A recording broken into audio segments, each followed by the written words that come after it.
Warning, listening may result in hurt feelings, blocked stylists, and unbooked clients. Fuck That Formula podcast contains bold opinions, industry confessions, fun, foolishness, and a whole bunch of fuckery. So enjoy the damn show. What up, what up, what up? Welcome to Fuck That Formula podcast. We're the rawest beauty podcast in these internet streets. We're your hosts. I'm Shirl. And I'm Valerie. And this week's episode is brought to you by This is not a hustle. This is my fucking job. Ooh. My job. This is how I eat, how I pay my bills, how I feed my family. This is not a hustle. It's not a hustle. It's not. People have been talking about it a lot lately online. It's not a hustle. Which they should, because it's been like that for so long. Like clients who act like I should be honored to do their hair for exposure. Or clients who just act like, oh, you can do this or whatever the case may be. To the point to where it makes us feel some type of way because, for one, we don't want you counting our pockets. For two, you have to understand that just like you have a 9 to 5, there's sometimes it be 9 to 9 for us. 9 to 9, 9 to 5, or whatever the case may be. But this is our job and our career. Like us professionals, we had to go to school. I think that's the part people are missing. I'm not saying that. I think people get it confused. I think they just look and say, oh, you're just doing hair.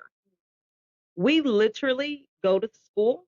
Some people go to school for, a lot of people go to school 12 months, whether you went part-time or full-time. You have to take a state board exam. Absolutely. You have to pass the technical part and the practical and the written part. Every other year, I know here in Texas, you have to take some type of continuing education class. Yes. Our licenses are no different from the electrician, from the plumber, all those other professions that have to take exams to renew their licenses and have to go by state board and regulations. Yes. That is us. Yes. Yes. I don't know where y'all get it. You a nurse? Guess what?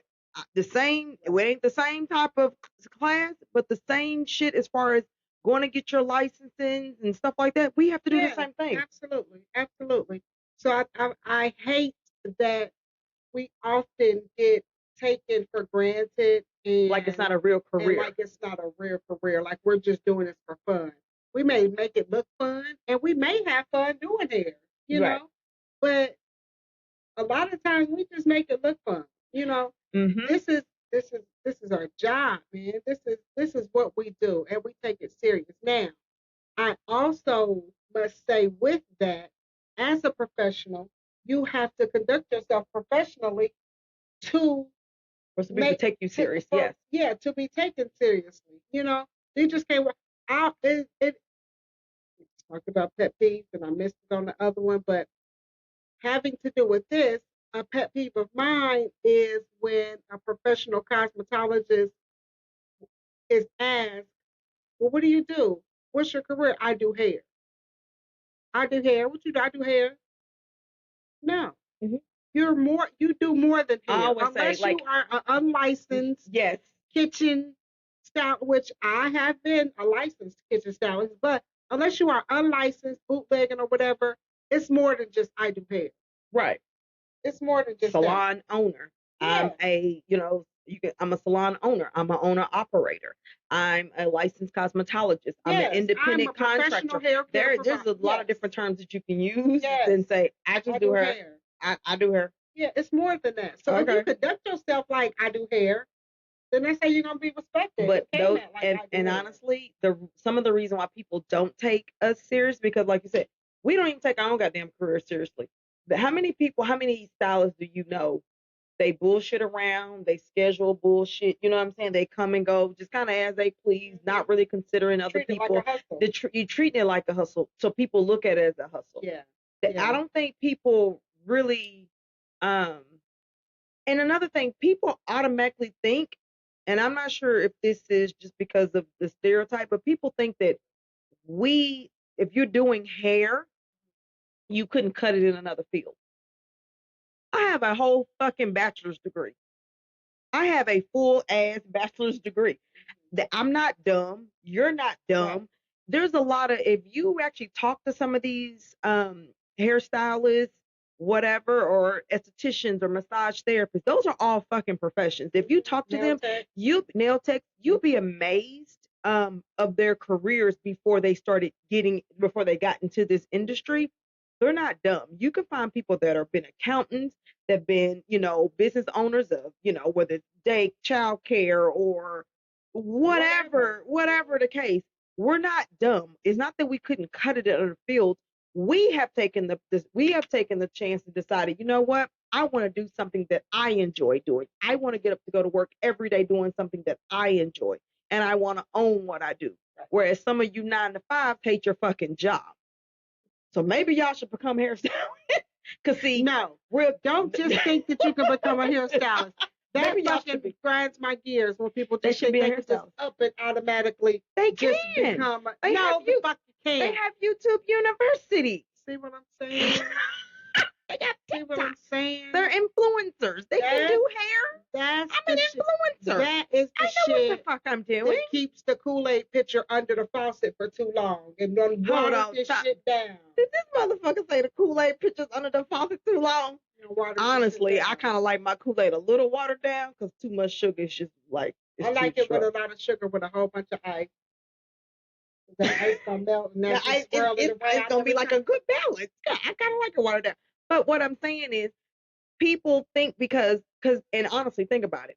You have all these people doing other shit, you know what I'm saying? And they just think, oh, I could just do hair. This is our job. Like we have a passion for it to be right. We create business. We actually are allowing people to start their businesses within our business. Right. Like you think about it. We own a salon and we hire other independent or commissioned stylists to come in our salon or in a suite that we own. We are giving other people opportunities to create their own business and create their own form of revenue. Yes. We are creating brands out here. We're creating products. We are creating, apparel, merchandise. We're no different from your big name product line, corporation. Mm-hmm. We're just smaller. That's it. Right. I agree 100%. I feel like those who don't know and don't know how to conduct themselves as professionals and allow other people to treat their profession like it's just their hustle, you got to gain that respect back. You got to bring it on around back to you. I don't care if you pick up bits and pieces from here or there or the next. If you're listening to this podcast, and I'm telling you, you are a professional hair care service provider. You are a cosmetologist. Your wording speaks that. You know what I'm saying? Yeah. Speak life into your profession. Speak life into your job. So your verbiage is everything with that. So take that in consideration, how you conduct yourself. Like I said, the wording that you use and all of that. And correct people. It is okay to respectfully correct people when they come at you wrong and they say, "Oh, she do hair." Yeah, I'm a licensed cosmetologist. Mm-hmm. And here, let me say this also: if you are not licensed and you do hair, you enjoy doing hair, you've been doing hair, and you're working towards getting your license. Mm-hmm. You are working towards going to hair school or whatever the case may be. Very good. Very nice. Very good. It's the ones that are not. It's the ones that are not. That's another episode. But if you don't treat if you're not serious about it, then no one else is going to be serious. And then you can tell that how people, and honestly, you can tell the people that respect the business and respect that this is actually your job, this is actually your career, and you can tell the people who don't. And the people who don't, the clients that don't, what they do is this. Oh, they feel like, oh, I can book, come whenever, do whatever, cancel whatever. They don't respect your time. They don't respect your time at all. Or they don't respect anything. Like, just come and go. Like, they just kind of want to do whatever they want to do and think that shit is okay. Because you don't respect it. Yeah. And now you don't have no policies, you don't have no standards. Well, shit, you can't expect your clients to have it. Transparent moment. I have been that stylist. I have been that hairstylist. Mm-hmm. I'm not going to say I didn't take it seriously. I just didn't know. Right. So there are a lot of things on the business aspect that I lacked, ignored, and just was ignorant to the oblivious to certain aspects of my career in that area. So you have to be open to learn. You have to ask questions, and you need to know the legalities of it all so that it can be a sufficient business. So it can be, this is my business. I am a professional. This is my job. This and that. You have to know how to save your receipts. You have to know how to be accountable for Get you a this. CPA. Like, you know get you some real people in your corner. You really have to know these things. So when tax time come around, you'll know what to do. You know, especially if you're a booth, well, solely, but especially if you're a booth rental, independent contractor, you have to know what to do to stay in good standings with the IRS, with state board, with I think what people the side that people don't see is the business side. So even me, and I'm guilty of not doing it all the time, but there's, I used to have like Mondays were my office days. Where Monday, I sat down on Mondays, whatever numbers I needed to crunch, whatever documents I needed to do, like that was your day. You just conducted, like, you're not doing anybody's hair, you're not dealing with any clients, you're just dealing with strictly the business side, the numbers, your taxes, whatever that is. That used to be my day. And I mean, that's a business. That's not, we just like, we not just hustling. Right. That's the whole business. Yeah. And you can't just, and I'm gonna be honest and tell you, yeah, we like money. You like money. But but you disrespecting our business, don't think if you just throw in an extra couple of dollars, that's gonna be like, all right, I'll do it. No, that shit don't work. Like, again, when you hear stylists say all money's not good money, and the reason why we say that, because bitch, you're gonna have to respect us. Yeah. And we have boundaries. And there are boundaries, and you can't just waive a few extra dollars. Right. Now, you come up with a couple of hundred, a bitch might bend over for you. Bitch might bust it. I might bust it wide open for you. Not gonna lie. No, I'm just saying, but at the end of the day, like, just because you throw a few dollars at people, that don't mean I'm gonna readjust. And the reason why I say this, and I'm saying this because if you look at any other industry, when you go into, we boycotting Target, so we ain't going there. But I'm gonna use them as an example because that's what we used to do. When y'all went into Target, y'all did nobody negotiate Target's prices? No one went in there arguing about the prices. No one went in there arguing about their goddamn hours. No one did that. You went in there, you got your basket, you got what the hell you wanted to get, you paid for it, you set out. Chick-fil-A, prime example. Chick-fil-A closed on Sundays. You bitches got y'all food Monday through Saturday. And you didn't even complain that they wasn't open on Sunday. And you go to the doctor's office, they only open Monday through Friday. Y'all make arrangements and do that. But when it comes to the hair industry, all of a sudden we're supposed to bend over backwards, make it convenient for you, do this and do that. No. I need to negotiate my price. Well, I'm not gonna pay you because I did. That's not how this shit works. That's not how it works. You got a service, you pay for that shit. That's right. And I don't even think it's professional, and you should not discuss, or you should negotiate the prices anyway. Negotiation ain't even part of my goddamn vocabulary when we come to doing hair. But I don't think you should discuss prices in a chair with anybody. You know what I mean? You should know what you should already know what with the next person, with the person your services or anything. You know what I mean? That should already be taken care of. I'm saying this because that's just like if you want to bring up like being in the store. You looking at this, they got the price tag on it. I'm not about to walk up to a sales associate and be like, well, bitch, I don't want to pay this. I'm going to pay that. Yeah. Now, when I get to the register, I might be like, you see the spot on here? Bitch, take 10% off I need 10% off.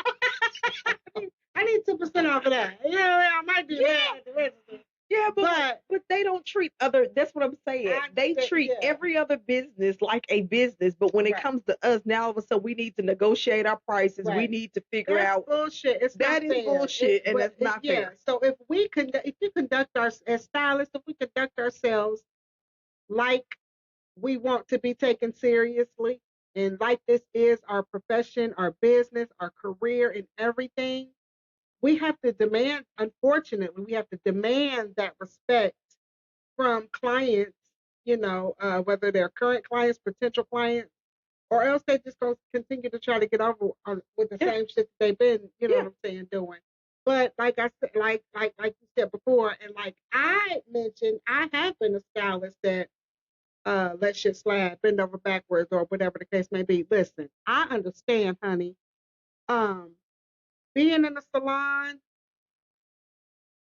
you got, first of all, cash in hand. Okay? Cash in hand. But unless you're dealing with, you know, uh booking sites and only accepting card and all that kind of stuff or whatever. Man, shop life, cash in hand. Okay? Then you got back in the day, you used to have the CD man come in selling all the super dope, you know what I'm saying, mixed CDs. Then you got somebody coming in here selling cheesecake in a jar and cakes and all that shit. There's somebody else selling salmon burgers and all that, you know what I'm saying, or whatever. So you have to be cautious about that because it's a trap. You know what I'm saying? That money get in your hand. As soon as it's in your hand, it could be gone, just like that. And then you don't know how much money you made or whatever this is that. I thought I had this much or whatever this case may be. But that's what I'm saying. How many times have you been to a store or been to your doctor's office and they tell you, well, this is your total. Well, all I got is this. We'll put some shit back. Right. You come to get your hair done and your bill is $100. Well, all I got is a $50. But you better find some cash somewhere. I don't know what to tell you. That's I don't know that is very disrespectful. You know how much your service was before you came. And on top of that's another thing. Most people have booking sites, the prices are online. I even seen a young lady that's doing now. She has she's doing nails. She has a little laminated little price chart. She's circling whatever. This is your price. You sign it. Go ahead. You knew up front when you booked that because you had to book it on a site of how much your total was going to be. Now, depending on if you decide to add or remove some shit, that it might change, but you already know that's the starting price. So if your starting price is already at $100, you may want to bring a little extra. Right. I feel like because the things have changed over the years so much. Paying for shit ain't changed. You have to paying for shit ain't changed, but I'm just saying, generation after generation, things have people don't value things the same anymore. No, they don't. So it's not easy to just be like, all right, I accept cash.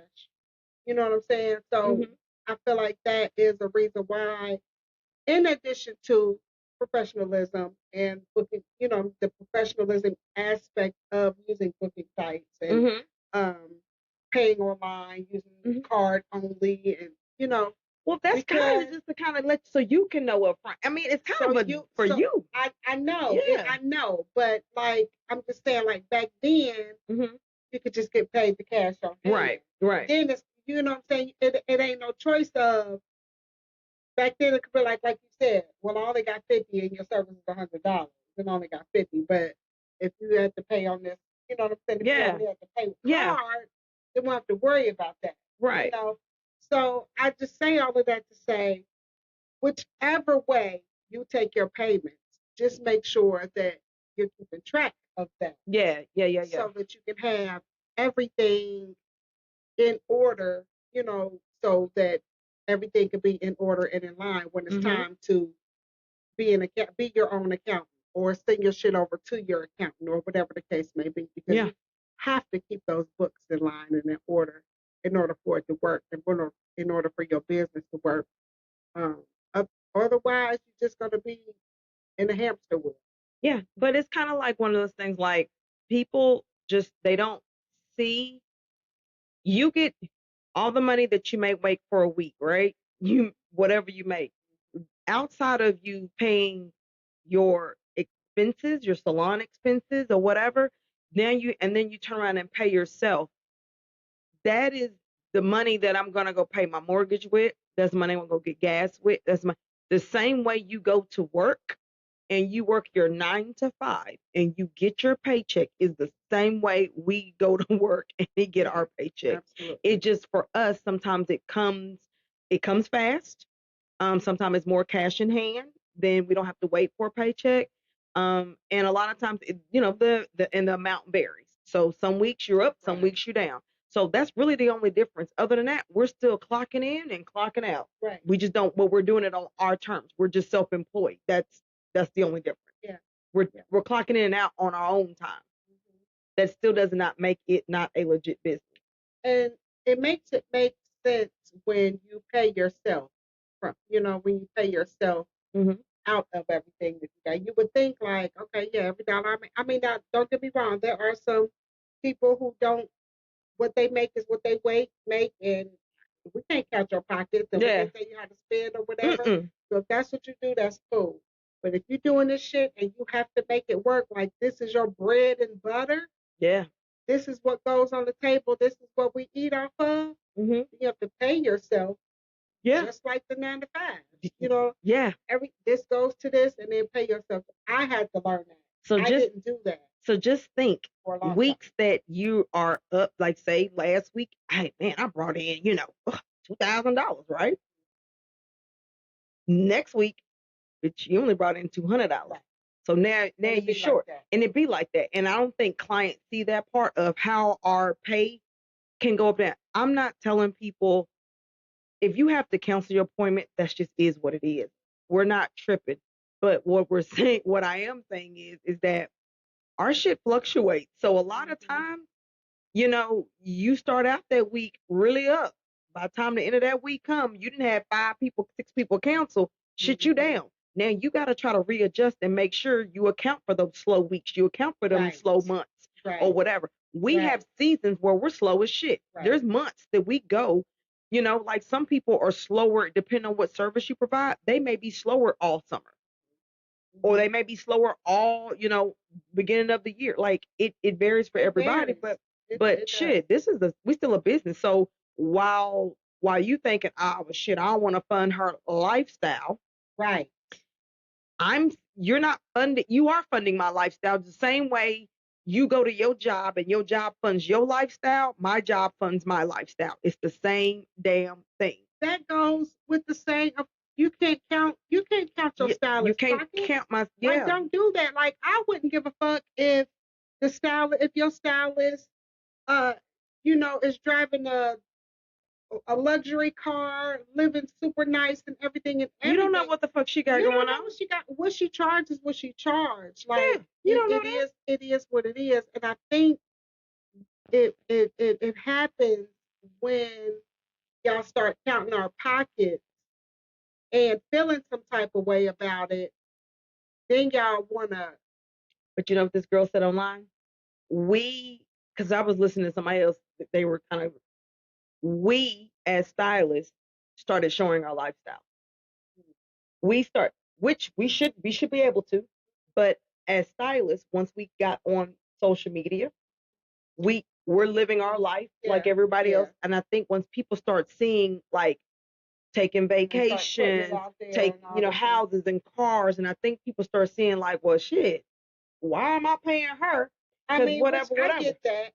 I think that's where it kind of, because you didn't back in the day, you didn't see that because they put it on social media. Because now you can't tell me that back in the days. Now, granted, things were a little cheaper, but back in the day, in the 80s, when they were still doing sew-ins, and then in the late 90s when they was doing stacks and the parts in the head, it was doing relaxers and even jerry curls and all of that. The bitches were still driving Benzes and was still rocking the Coogee and the leathers and the furs and all that kind of stuff. I remember when they had the big ass cell phone, Man, It listen. wasn't everybody didn't have it. You had to be working at the post office, General Motors, Lockheed, or you did hair. Or you did hair. or you sold dope. Yeah, you sold dope. One or the other. that was it. So that's what I'm saying. So the shit didn't stop. Yeah, shit didn't stop. It's just social media just allowed us to be able to, or allowed them to be able to put that shit out there for everybody. So clients chill. Damn, we living. We're not living any different than anybody else. That's the funny part. Our lives are not any better, any worse, than anybody else. If you meet most hairstylists, they have the same fucking problem as you. They have the same financial issues as you. They got the same bills as you.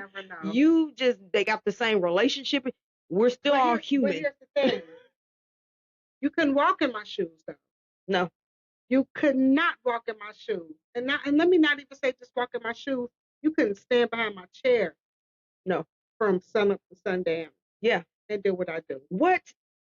The clients that want to complain, or people still have a family, and people want to complain because that's another side they don't see. They don't see how many times you miss your child's program to do your fucking head. Right. You don't realize how many times that I've had to stand in this salon. Hell, I had a big ass gap today.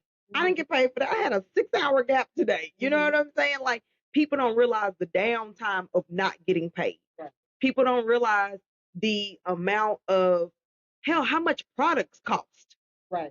Just to supply this shit that you want to do. Like, and you tripping because I increased my price by $5. Keep going.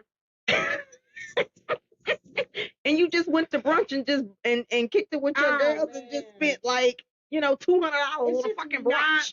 I'm just saying, it's just not fair. It's not. So are they? So you think they think that we don't deserve to have nice shit? I don't know if they think we don't deserve to have nice.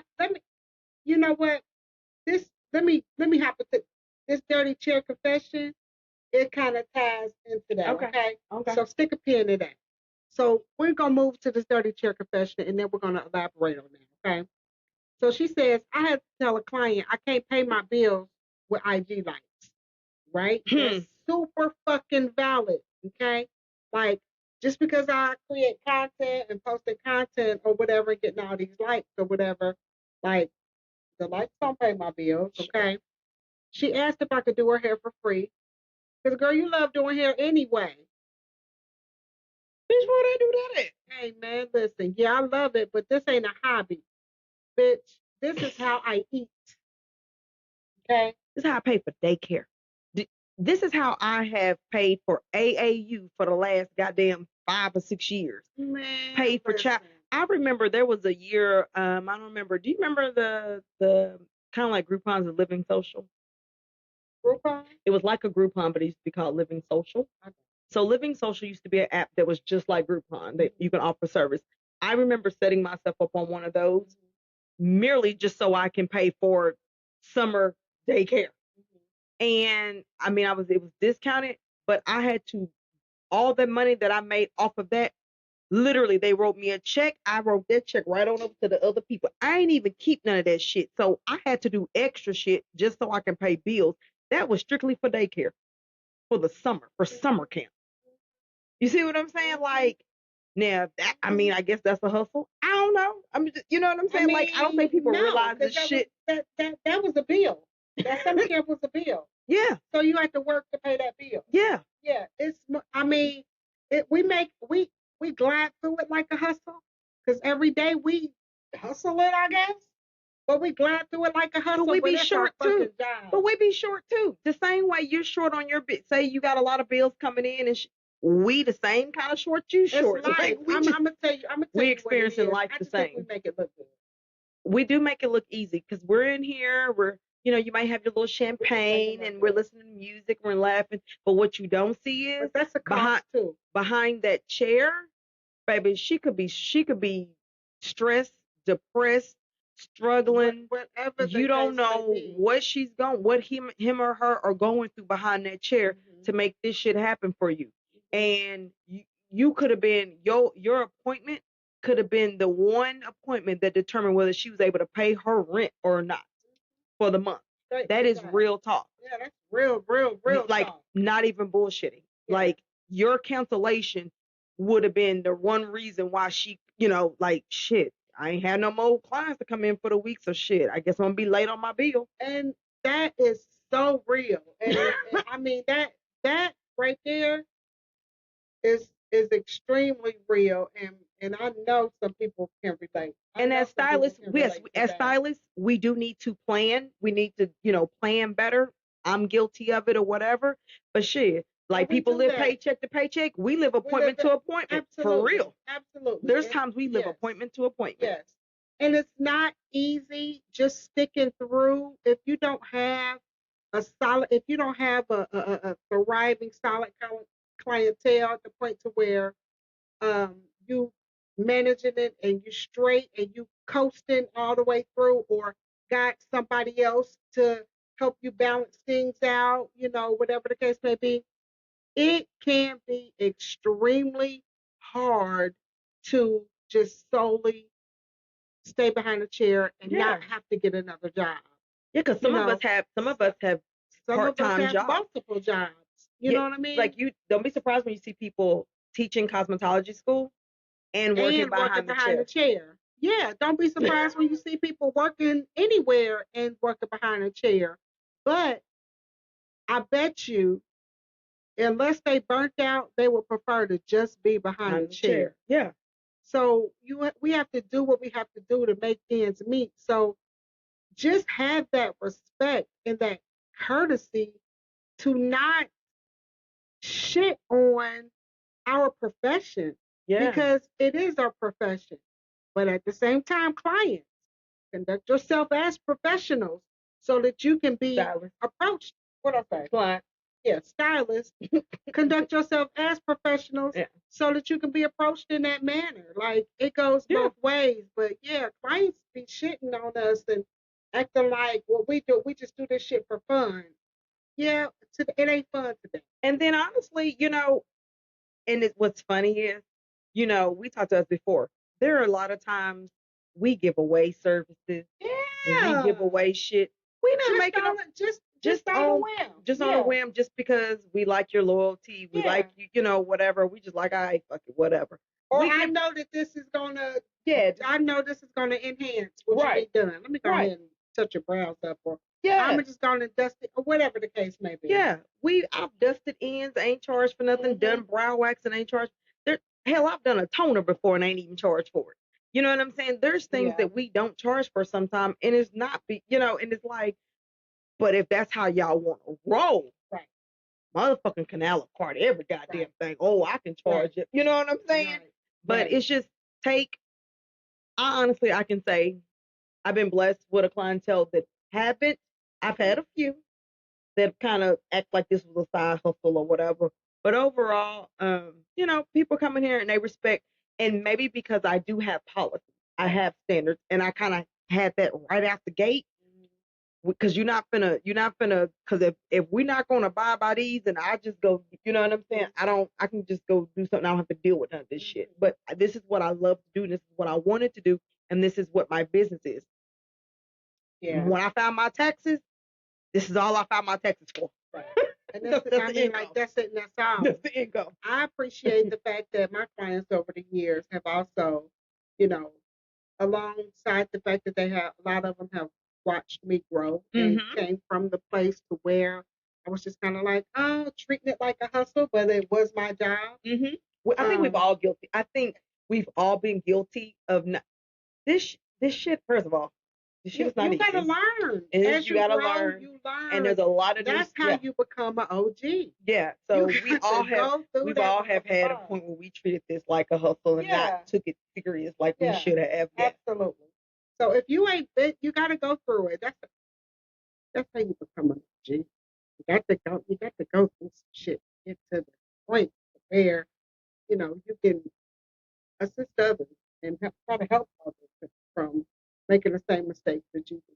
Yeah, I think the only difference we get paid faster. We do. We get paid faster. And then if you, like I said, if you're in a situation, because I have been in a situation to where every dollar that I made in that salon was mine to pocket, and I didn't have to account for shit. That's the good life. Like I have had the pleasure of living that life. You know, where's that life from? That sounds like a soft life. It was. I mean, you know, it was soft in that life, aspect. But it was soft. Yeah, it was soft. For you to be working, it was pretty soft. Yeah, because now, and that actually was in my prime. I was working my ass off or whatever. But every dollar, you know, it was fortunately what I made was mine to keep. You know what I'm saying? So I didn't have to worry about this and that and learning about yeah, saving this. So it was a blessing and a curse. It was a blessing and a curse because I was careless. Yeah, I was careless. Yeah. So I learned a lot from that also.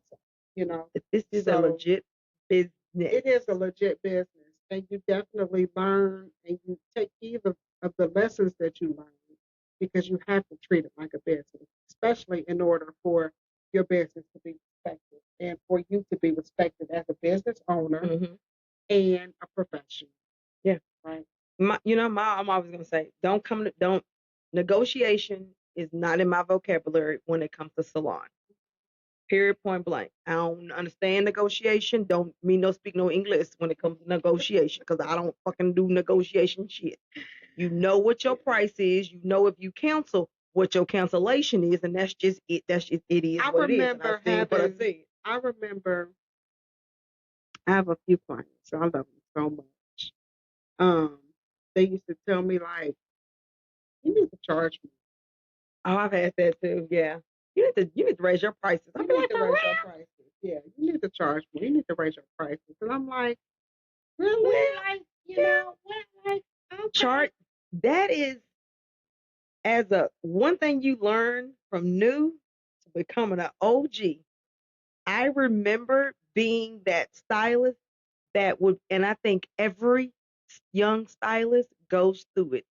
Scared to either raise your prices or tell somebody how much your price is. Yeah. So your client comes in, and if it's like $40, $50, you're like, all right, 65, whatever. Right. But when you get to like the hundreds, and say the bill is like $250, you be like, scared, lump in my throat and everything. It's $250, or you don't want to say it now.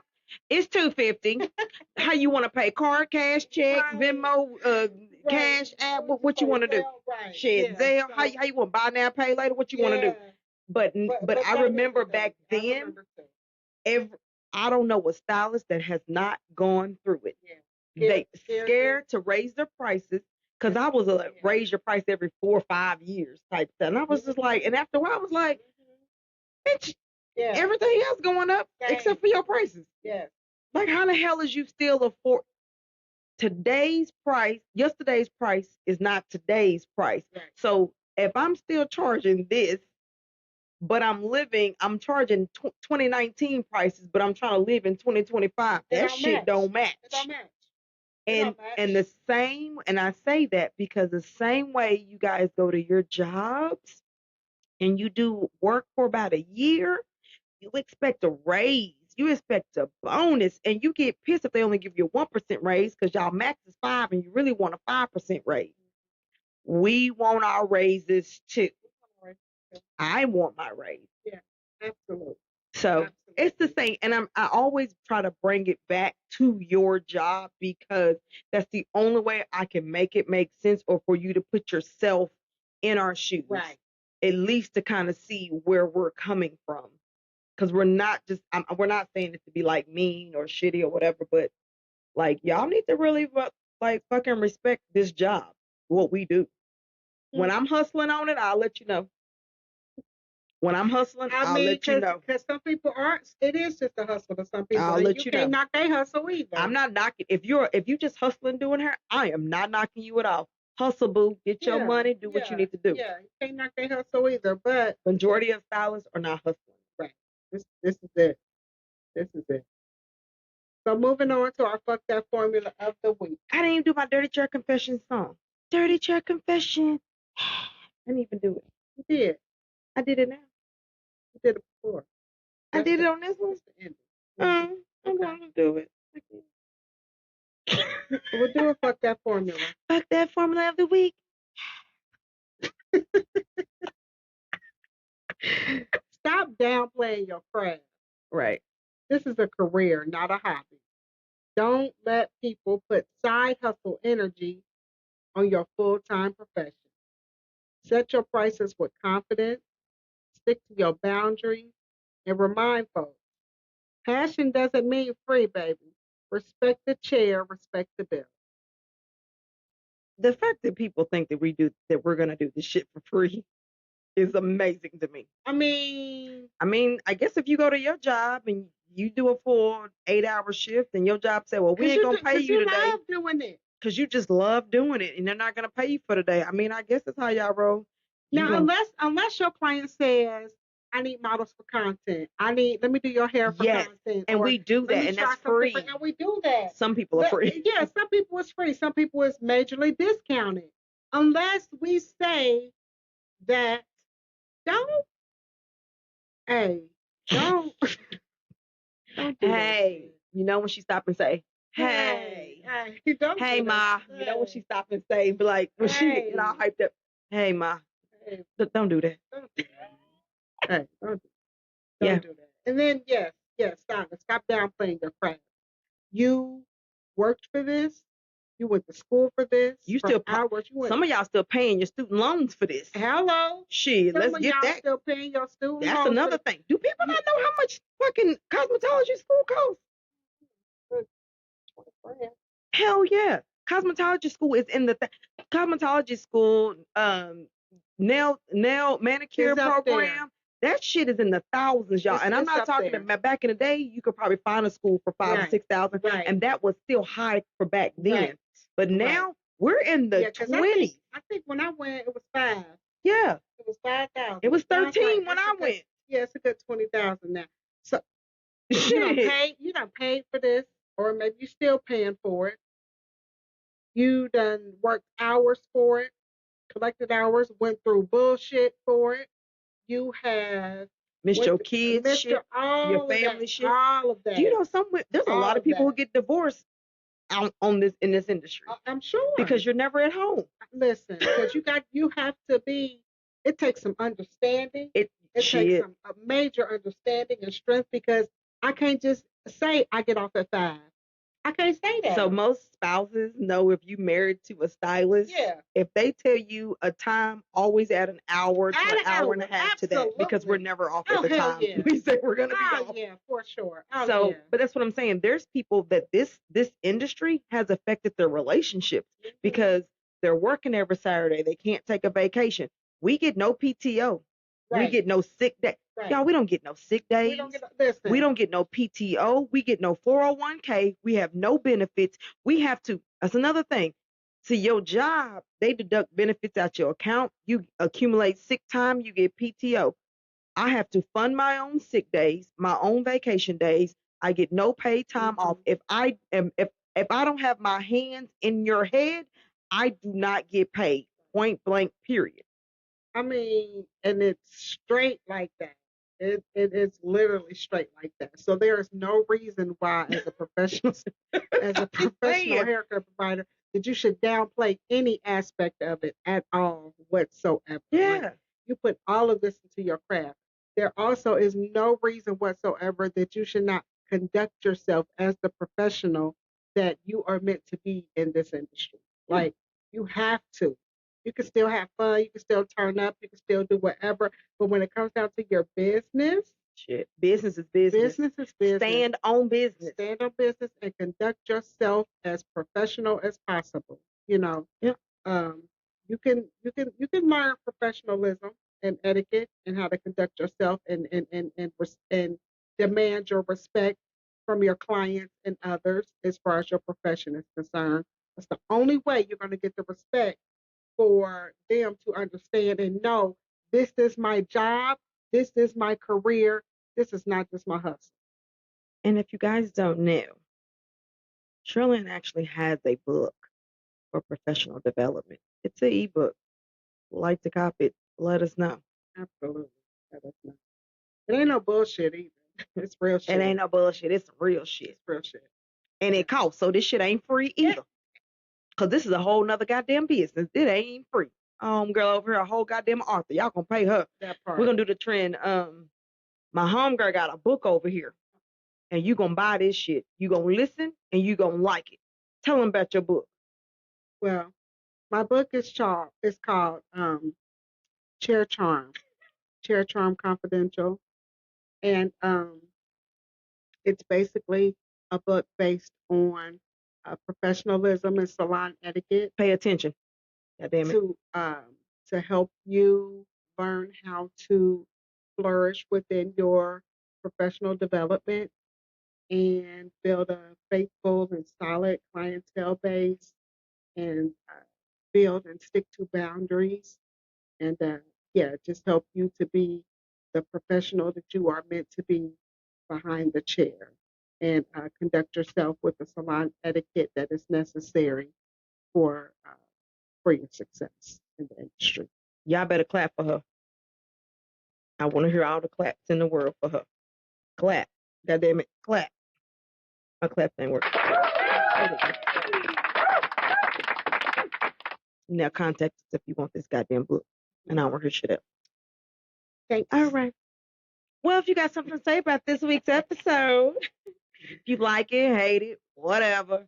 If you got something to say, you want to send us your dirty trick confessions, you got some opinions about this episode or another topic, you can reach out to us at talk@ftformula.com. You can DM us on TikTok or Instagram. You can cop her ebook, or you can just simply, just want to chat with us or whatever. But you can follow us on Spotify and on YouTube. Okay? Check us out, subscribe, share, like, all of that shit. Hit reminders. Anyways, until the next episode, we'll be back talking shit. Yeah, shit. All right, guys, respect your career. Yeah. All right. Absolutely. We done? Right like that. All right. Peace out, people.